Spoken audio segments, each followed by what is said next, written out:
Hi, my name is Kaylee, and welcome back to the Girly Voice. If you're new here, this is a space where we talk about life, growth, and becoming who we want to be. Lately, I've been thinking a lot about glowing up. Not in a dramatic, overnight way, but in a quiet, realistic way. And I want it to be really clear. I'm not my best self yet. I'm still learning, still unlearning, still figuring things out. But this year, 2026, I want to be intentional about becoming my best self. I first want to talk about what glowing up really means. I think glow up culture sometimes makes it feel like you need to change everything about yourself at once. Your body, your mindset, your routine, even your finances. There's a lot of glow up content out there that kind of shows a side that is unrealistic, like having tons of skincare or losing weight fast and having the perfect body, but that's overwhelming. And for me, a glow up isn't about perfection. It's more about becoming your best self and knowing that you did everything to take care of you and finding a new way to love yourself and just feeling a little more grounded, a little more confident, a little more at peace with who you are and where you're going. And I'm learning that becoming your best self doesn't mean you hate who you are now. In fact, glowing up is because you love yourself.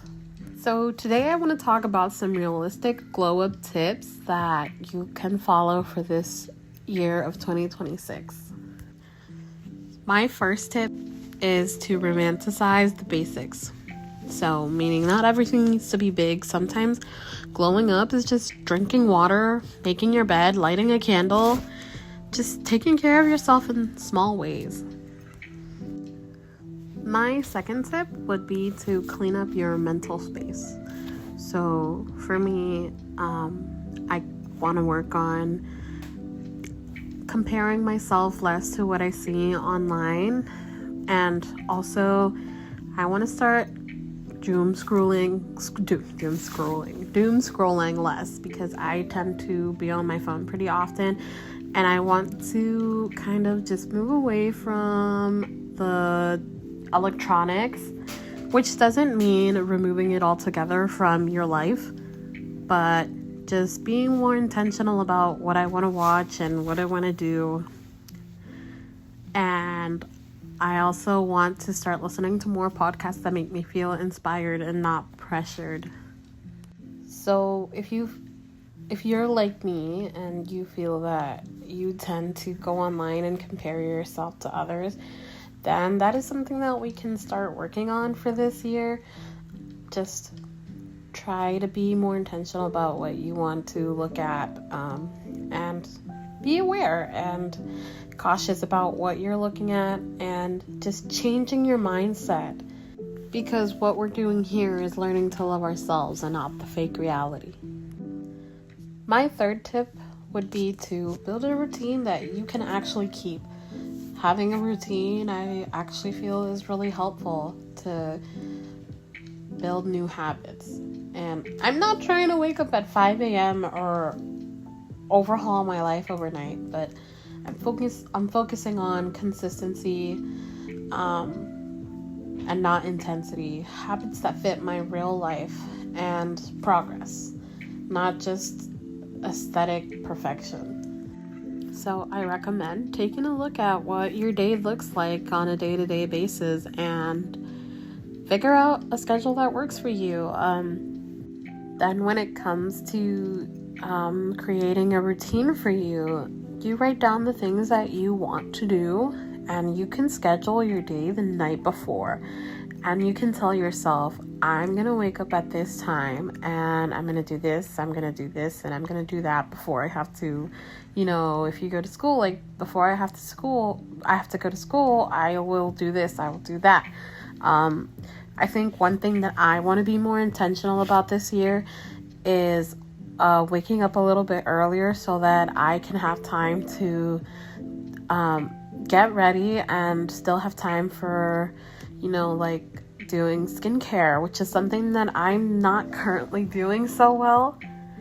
And I want to have time for that. And it's also a way of self-care and a sign of love for yourself.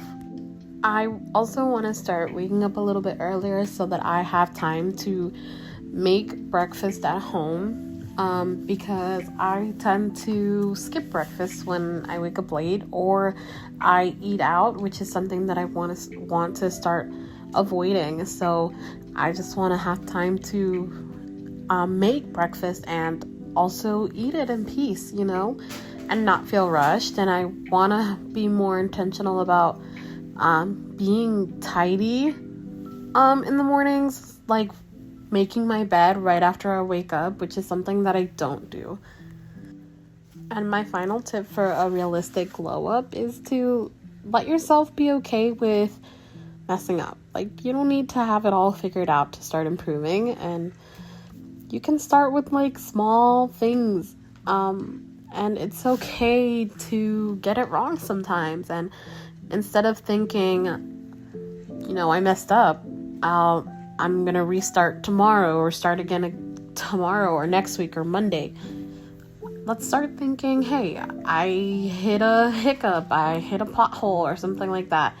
It was just a bump on the road, but I'm gonna keep going. So that's just something to think about. And one more thing for a realistic glow up is to reflect. Reflection is a really good way to see where you are.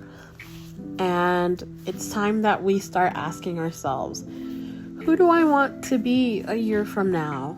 What habits does she have or he have? How does he treat herself? And I don't have all the answers yet, but I know I want to feel more confident. I want to feel more calm, and I want to be more connected to myself. And just a reminder, if you can't love yourself, then you can't love anybody else. So it starts with you. So if you're also entering this year feeling a little lost, a little behind, or like you're starting from scratch, you're not alone. And in fact, you're not behind. This is your time. This is your life. It's nobody else's time. And it's not a race with anybody. It's a journey for yourself. And this is me choosing to show up anyway, not as the finished version, but as someone becoming the person that I want to be. This month, I challenge you to do something for yourself. Go on a date, take a walk, buy yourself something pretty, because it is the beginning of the year and you want to start by rewarding yourself for the year that you had. Let's make this a good year, and here's to glowing up. Thanks for listening to the